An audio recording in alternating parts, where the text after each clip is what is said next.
Salam Bapak Ibu yang dikasihi Tuhan. Hari ini mari kita belajar terus. Ya.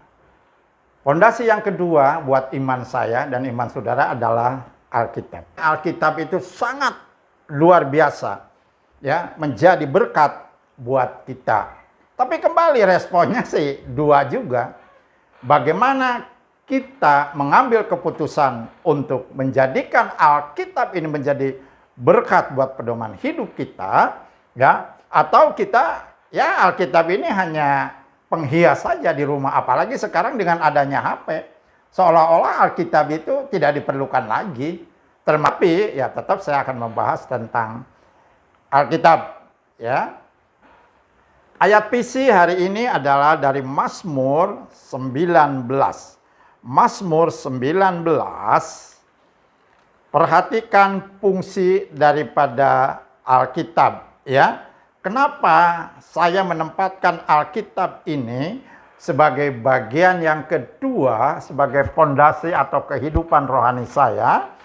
Sebab di dalam Mazmur 19 ayat yang ke-8, Taurat Tuhan itu sempurna. Atau di dalam perjanjian barunya, firman Tuhan itu sempurna. Ya, jadi saudara, isi Alkitab ini sempurna. Ya, walaupun banyak orang yang meragukannya, banyak orang yang tidak suka, termasuk juga 80% orang Kristen, ya tidak bilang tidak suka, ya tapi bisa dikatakan tidak menempatkan ya firman Allah ini, isi Alkitab ini menjadi kepercayaan dia dan menjadi berkat ya buat dia. Tapi buat saya, begitu membaca Mazmur 19 ayat yang ke-8 bagian A, firman Tuhan itu sempurna menyegarkan jiwa. Saudara, firman Tuhan itu sempurna menyegarkan jiwa. Ya, karena firman Tuhan itu sempurna, maka jiwa kita, sekali lagi, pikiran, kehendak, perasaan kita disegarkan. Ya, asal betul-betul kita nih menempatkan isi Alkitab buat pedoman kehidupan kita. Tadi dari ayat yang ke-8 ini ya menyatakan bahwa firman Tuhan itu sempurna menyegarkan jiwa. Peraturan Tuhan itu teguh memberikan hikmat kepada orang yang tak berpengalaman. Sudah waktu saya ambil keputusan jadi Kristen, waduh, ya, saya hanya jebolan, ya gitu jebolan ya, keluaran dari pengemudi bis kota. Saya menjadi pengemudi bis kota selama 14 tahun yang hanya muncul masalah dan masalah di samping berkat melimpah juga, ya. Tapi dengan ilmu-ilmu saya masalah juga muncul. Tapi saya bersyukur, ya, dengan membaca Alkitab bahwa Alkitab itu memberikan hikmat kepada orang yang tak berpengalaman. Kalau bisa dikatakan si tafsiran saya, firman Tuhan memberikan hikmat kepada orang yang bodoh seperti saya gitu. Ya, saya awal-awal di gereja jadi jemaat biasa, tapi saya rindu, saya bilang Tuhan, saya rindu dari Alkitab ini saya diberkati. Dan ayat yang ke-9, titah Tuhan itu tepat menyukakan hati. Titah Tuhan itu tepat. Saudara, waduh. Ya, tidak ada titah, tidak ada perintah ya yang paling tepat selain ya isi dari firman Tuhan atau titah Tuhan itu tepat. Ayat yang ke-9 bagian B, perintah itu Tuhan murni membuat mata bercahaya ya. Perintah Tuhan itu murni. Ya, apapun yang Tuhan perintahkan, ya nanti kita bisa membahas satu-satu, tapi lebih baik Bapak dan Ibu bacalah Alkitab. Ya, ada perintah-perintah Tuhan itu murni menyukakan hati. Wow, itu luar biasa.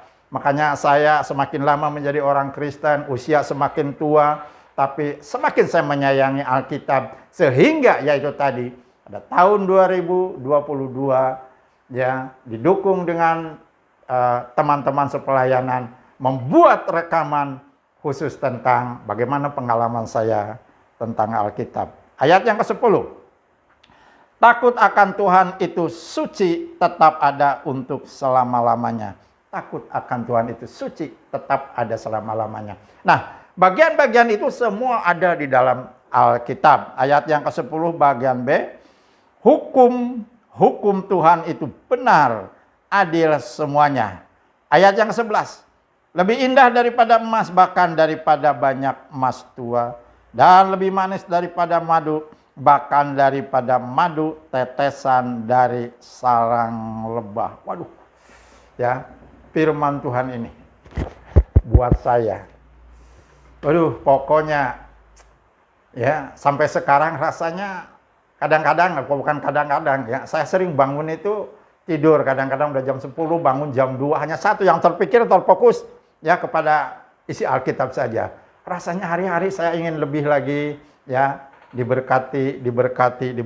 Dan ayat yang ke-11, ayat yang ke-12. Lagi pula hambamu diperingatkan oleh semuanya itu, dan orang yang berpegang kepadanya mendapat upah yang besar. Saudara, betapa pentingnya Alkitab nih. Ya, buat saya, buat kita semuanya. Saya harapkan biarlah ya isi dari Alkitab ini. Waduh, luar biasa sekali ya. Memang ada 4 berkat, saya simpulkan lagi. Yang pertama, firman Tuhan itu sempurna. Nah, terus menyegarkan jiwa. Berikutnya, peraturan Tuhan itu teguh, memberikan hikmat kepada orang yang bodoh seperti saya. Ayat 10, titah Tuhan itu tepat, menyukakan hati. Perintah Tuhan itu murni, membuat mata bercahaya. Luar biasa ya. Saya berdoa supaya kita semua tidak mengalami katarak jadi masa tua karena kita mata buat dibaca firman Tuhan. Takut akan Tuhan itu suci, tetap untuk selamanya. Hukum-hukum Tuhan itu benar, adil semuanya. Saya langsungkan aja ke ayat 12 sebagai kesimpulan. Lagi pula hambamu, lagi pula saya diperingatkan oleh semuanya, yaitu isi Alkitab, yaitu firman Tuhan. Dan orang yang berpegang kepadanya mendapat upah yang besar. Saya kalau bersaksi tentang berkat Tuhan, ya memang tidak turun dari langit begitu saja, tapi semua ada proses. Tapi puji Tuhan, yang tadinya datang ke gereja, saya nggak punya Alkitab, ke gereja jalan kaki, bahkan pernah sekali waktu, ya saya lagi batuk karena saya perokok kuat, sampai di jalan pun saya ya ngalami 2 kali batuk darah, tapi saya minta kekuatan Tuhan. Saya bilang, Tuhan, dengan jalan kaki ini saya rindu tetap untuk memuji Engkau di sebuah gereja.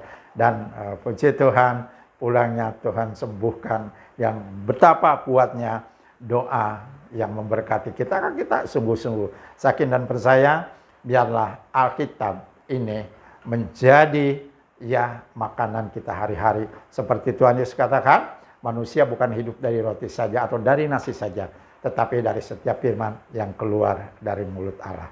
Tuhan Yesus memberkati.